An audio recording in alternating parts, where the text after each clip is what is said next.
Alright, so what's going on, guys? My name's Chopper, and in this video, guys, I've got the ultimate guide for World War II zombies with tips and tricks. Now, in this video, there's going to be 5 beginner tips I'm going to give you guys, so maybe if you're just new to zombies, if you're just starting out, and this is your first ever zombies experience, some things that you might need to know that's definitely going to help you throughout your game. And then, a little bit later on in the video, we're going to have 5 advanced tips that even zombies veterans and people who have been playing this game mode for a long time, I'm going to have some tips for you that you probably did not know, and that are going to be very, very useful within your games. Now, before we get started, all I ask of you guys is if there's something in this video, some kind of tip that helps you out, or something that you did not know, all I ask of you guys is to leave a like. That'd be absolutely awesome. We'll go for 750 likes on this video. I know you can crush it, and subscribe if you are brand new to the channel and this is the first video you're ever seeing. I'll keep you guys updated with everything World War II Zombies, have more videos just like this, and I have plenty of content regarding this up on the channel. And with that being said, guys, we're going to start the video with 5 beginner tips that are going to help you in World War II Zombies.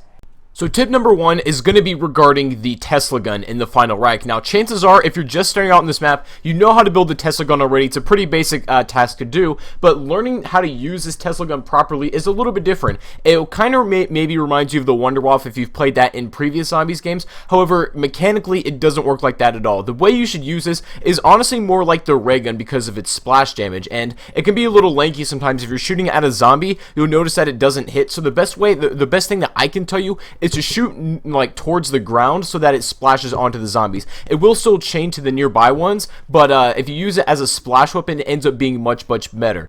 Now, another interesting fact about the Tesla gun is that it fires projectiles, not hit scans. Now, if you don't know what I mean by that, pretty much every single bullet gun in Call of Duty is a hit scan weapon, meaning, you aim at a target, as soon as you hit the trigger, it will deal damage to that target. The bullet doesn't actually travel, but it will, affect your target, obviously. But projectiles work a little bit differently, and that's how the Tesla gun is. You shoot it, but that bullet or that beam of energy still needs to travel for a short distance before it hits the target, meaning if your target is a little bit farther away, if there's like a zombie in the distance, you might need to lead your shot just a tad. And it's kind of weird how the Tesla gun works like that. You'd figure it'd be a hit scan, and that's what I thought it was at first, but actually, just kind of looking at it a bit more upon some more testing, it fires projectiles instead. So treat it as a projectile splash damage weapon, and you'll use this Tesla gun as it should be. Now, tip number 2 is actually something brand new to World War II Zombies. In previous Zombies games, when you run out of ammo, either you're going to have to up to the wall buy where you got it from to get more ammo, or you're going to have to wait on a maxi depending on what gun it is. But in World War II Zombies, as long as you've pack-a-punched a gun in the pack-a-punch machine, you can infinitely go back up to the machine and buy ammo for it there. Now, you either can buy it at the wall buy if it is a wall weapon for 4,000, or at the pack-a-punch machine for 4,000 as well. And the question you might be asking is, does this include the M1911? And yes, if you upgrade the basically what is to the Bacon and Eggs or the Mustang and Sally, the M1911 in this game, the dual-wheel pistols, you can continue to buy more ammo at the pack-a-punch machine for only 4,000, which is absolutely awesome. If you find yourself just running through ammo and you constantly need to buy more, hang around the pack-a-punch machine and you can buy it infinitely. As long as you have the points for it, you won't have any problems at all. So it's something I definitely recommend you do if you're just starting out on zombies. So tip number 3 is going to be picking your class, and I'm always going to recommend for your specialist camouflage or free fire. The other two, I mean, they can be kind of useful in certain situations, but they're not really that good just for overall gameplay. I'm either going to recommend free fire or camo. Reason being is free fire is pretty much infinite ammo. You have a bottomless clip for either 30 seconds to a minute, depending on how charged your specialist is, and if you run camo, it's pretty much like having in plain sight from Black Ops 3 from either 30 seconds to a minute. It's really good, and when I'm using camo in this gameplay, they're going after these light posts you gotta defend or these levers, but they're not gonna attack me whatsoever. I can literally just sit back and chill.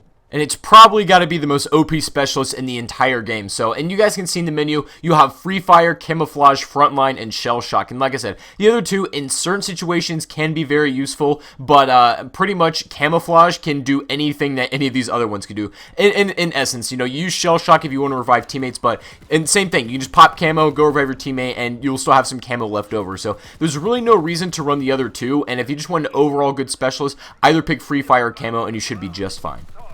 Now, tip number 4 is going to be the fastest way to kill a blade zombie, or just these big guys with the extremely large arms. Now, you might think it's really easy, just shoot them in the head, and that's the fastest way to kill them, but while it's not a bad idea, you can kill them pretty quickly shooting in the head, depending on what gun you have. There's an even faster way. So, what you're going to want to do is pretty much, you're going to want to make them mad. The way you do that, just shoot him a few times, and he's going to get stunned back, and then start to charge at you. Now, if you're in the way when he's charged at you, he's going to hit you and deal a lot of damage, so you want to avoid that, but if you make him charge at you, and and you get around him, if you're quick enough, you can shoot him in the back where he has like this spinal column that's his weak point. So check this out. He's stunned right here, and then you just gun him down right in the back, and it's an easy kill. And it really doesn't matter what gun you have. Shotguns work great for killing him, but as long as you shoot him in that back like spinal cord area, you're going to absolutely destroy him.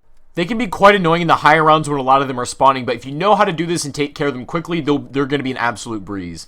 Now, the final beginner tip that I have for you guys is something that's pretty second nature to most experienced zombies players, but if you're just starting, you might not know this. There's a couple different zombie types, obviously, in World War II zombies. There's the pests that are, like, kind of eaten up by flies. They have, like, the skeleton heads and whatnot. Now, those zombies are actually faster than the rest, and this is what a lot of people don't understand, is that you need to stay ahead of these, and especially if there's a large group of them, you can get taken down very quickly. Now, they are faster than your walking speed, so you'll need to watch out for that. Now, the regular zombies still cannot outpace, like, your straight walking speed, so even if they're at a full sprint, you can still outpace them. They're pretty easy to get around, but the pest zombies, even if you're sprinting and there's a lot of them, you cannot slow down at all, or else you could get taken down really quickly and without notice. So just kind of keep that in mind, that there's certain zombies that are faster than others. Bomb zombies, when you take off their bomb, become almost as fast as a pest zombie. Just some food for thought and something to keep in mind. Now, let's go ahead and move on to the next set of advanced tips for World War II zombies. So for our first advanced tip, this is going to have to do with how you knife zombies in World War II. So you guys know when you melee a zombie, the animation plays to where your shovel comes out and then you like take off their head with this. But during this animation, you cannot move at all, making you prone to zombie attacks, especially during insta-kill. This can be quite annoying. Now, I didn't like this at first at all, so I found a way around this. I don't really know what to call it. I just call it the jump knife. Essentially, when you know a zombie's getting ready to die by one more melee, go up to them and then jump while knifing. So like kind of give them like a little strafe knife if you're able to do that. And like basically the animation will still kind of play, but you will not be stuck on the zombie, as you guys can see in this gameplay. You can keep moving while you're doing it, and for insta-kill, this is absolutely crucial if you want to kill more than, you know, I don't know, 5-6 zombies, depending on how many are spawning in. But I think this is an amazing tip that you guys should definitely use, and it's gonna help out a ton. It can be a little tricky at first to get the hang of, but as soon as you do, it is very important. It is so rewarding to do as well. Now, for our second advanced tip, this is going to be the best way to disarm the bomb zombies without actually killing them. Now, as far as practical use goes for this, the only thing that it's really useful for is to basically build the Reaper Tesla upgrade. So, like, pretty much, you got to kill 2 bomber zombies at once with the trap, but it's really annoying when they keep blowing up. But the way you do this is, there's a second zombie tied to the back of them that's holding the bomb. If you shoot that back zombie in the head, the bomb will come out, and then they're going to start to get a little bit faster. As you can see, they sprint towards me, but when the bomb is out of their hand, they are pretty much, you know, they're almost harmless. You can treat them as a regular zombie that's just kind of sprinting towards you, and their bombs are just going to be scattered all over the ground. They're really easy to deal with from here. And if you want to use this to upgrade the Reaper, if you're doing that Tesla gun upgrade, this makes it an absolute breeze as well. One important thing to note, though, is that pack-a-punch guns do not work on this. Upgraded guns will not let the zombies drop the bomb. They're either going to die or not drop anything at all. So just keep that in mind. That's why I recommend you do this early. Now, for our third advanced tip, this is going to be the best way to distract, or rather, I guess you could say disarm the blade zombie as well. Now, and as far as practical use is for this, it's really good in the Groesten house when you're trying to go for a high ground on this, but it can be used in the final Reich as well if you're just having trouble with these blade zombies and they're overwhelming you. What you want to do is that when you're in a situation to where they're in your way, but you can't kill them just yet, shoot them a few times until they start charging, but when they're in that animation where they're stunned, you can run right by them. Doesn't matter where they are, how weak they are. If you shoot them a few times to where they get stunned, you can just, you know, dip right past them, and it's very, very easy to do. It's best when you just want to get the round under control, take the rest of your zombies, and then kill the blade zombie when you're all done. Now, for our fourth advanced tip, this is really only going to be used in Groesten house, but the same mechanic is going to apply pretty much everywhere in World War II Zombies. Now, when you jump down from this ledge, you can see at this little drop, I take a small amount of damage. Now, believe it or not, this small amount of damage is enough to either kill you if you don't have armor, or if you are like one shot, if you're weak, it will take an armor point. Now, the way you avoid this is if you drop down and just barely touch the staircase, you don't lose any health at all. In fact, if you're red screen and recovering your health when you drop down and touch the staircase, you will continue to recover your health, and it won't like reset like it would if you just barely, you know, if you hit the bottom of the floor and you lose that small bit of health as well. It was just something small that I found, but I think it's extremely useful.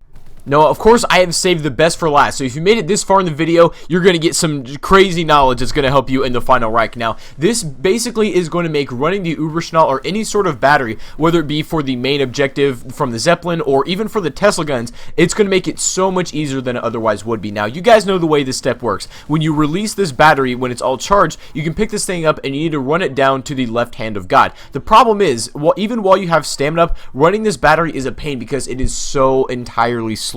But don't worry, because I found out that if you pick up the battery, keep dropping it, switching weapons, and picking it back up, you can pretty much move at almost a sprinting speed, you know, a pretty brisk walking speed at the least. But if you check this out right here, I'm staying ahead of a full train of zombies while carrying the battery, and it is absolutely crazy. If you pop camo, it makes it even easier, but it's going to cut your time pretty much in half, or even more than that if you're bringing all the batteries to the left hand of God. And this is going to be a speedrunner's best friend. But just look at this. Look how much faster in comparison picking up and dropping the battery is rather than just grabbing it and then taking it all the way downstairs. This is going to help you guys out a ton. It is a little bit tricky to get the hang of as well, but it's something that if you learn, it's going to reward you too. Now, there are a few glitchy spots in the map, so just be careful about that. I don't know where they all are, but I've ran into a few of them as I've been playing. Some, like, if you drop it, you can't re-pick it back up. But either way, guys, this is going to make it a lot easier. Hopefully, this guide did help. If any sort of tip in this video was of use to you guys, I'd really appreciate a like rating on this video. That'd be wonderful. And definitely hit that subscribe button if you are new to the channel, want more videos like this, and I have and will have plenty more guides coming for World War II Zombies. If there's anything that you want to go check out on the channel, such as like an Easter egg guide or Tesla gun upgrade, it is on here, so definitely go give that a look. But other than that, guys, thank you everybody so much for watching this video. I appreciate it a ton, and I'll see you all up in the next one. Peace out.